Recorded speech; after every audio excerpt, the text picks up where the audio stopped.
Okay, today we're going to talk about Chapter 1, Relations and Functions. We're going to do Section 1.5, Function Arithmetic. This is definitely going to be one of the shorter sections because there's really not that much to go through here. Function Arithmetic talks about ways that we can combine functions together using our regular arithmetic operations of addition, subtraction, multiplication, and division. And each of these works exactly the way that you'd think it would. So if f and g are two different functions where x is in the domain of each function, then I can combine the functions by simply adding the outputs together, or subtracting, or multiplying, or dividing. You simply plug x into each function separately, and then add, subtract, multiply, or divide the outputs. The only thing we'll need to be careful of is that if we're doing division, of course we need to be certain that we are not dividing by 0. The domain of the new function is going to be basically the intersection of the two original domains, again, as long as we're making sure that g of x is not equal to 0 when we're dividing. Let's just go through a couple quick examples to make sure that we're on the same page. Let's let f of x be this function's square root of x plus 3, and we'll let g of x be the function 2 minus 1 over x. The first thing we'd like to do is we'd like to find f plus g of 6. And so there's two ways that we can go about doing this. Way number one is we can find f of 6, which would be square root of x plus 6 plus 3, excuse me, which is going to be square root 9 or 3. And then we can find g of 6, which would end up being 2 minus 1/6. So that would be rewriting this to add fractions, 2 over 1 ends up being 12 over 6 minus 1/6 is 11/6. And that means that f plus g of 6 would be equal to 3 plus 11/6. And then again, combining with a common denominator, 29 over 6. We could alternatively simply add the formulas.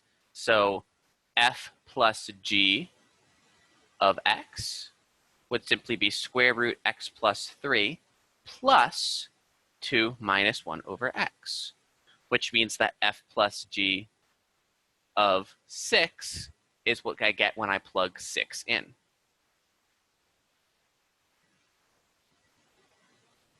And after simplification, which I won't repeat, we obtain an identical result. It's the same deal with the next one, f g of 1. I'm just going to do this one the second way, and you can try the first way on your own if you'd like to confirm that they're the same. What I'm going to do is I'm going to have square root x plus 3 multiplied by 2 minus 1 over x. This will be f plus g of x. Let's make sure I've got my notation correct. That means that f plus g of 1 is what I get when I plug 1 in here. So square root of 1 plus 3 multiplied by 2 minus 1 over 1. Simplifying this first piece gives me square root of 4, which is 2, multiplied by 1. So my final answer is 1. Now for the next two examples, we're going to do a similar thing of finding the new formula, but rather than plugging in a specific value, we're instead going to make sure we've got the domain. So since I'm just subtracting here, the domain is simply the intersection. So for g, we did this last time. I see the only issue is the division. So my domain is equal to the set of all real numbers except for 0. And for f, my domain is going to be, since I've got a square root, I need to say x plus 3 is greater than or equal to 0, which means that x is greater than or equal to negative 3.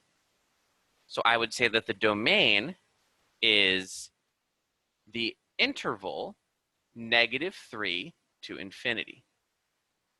That means that when I put these two together, I will get my final domain for the intersection, and that will be, I can graph it to make this more visually clear.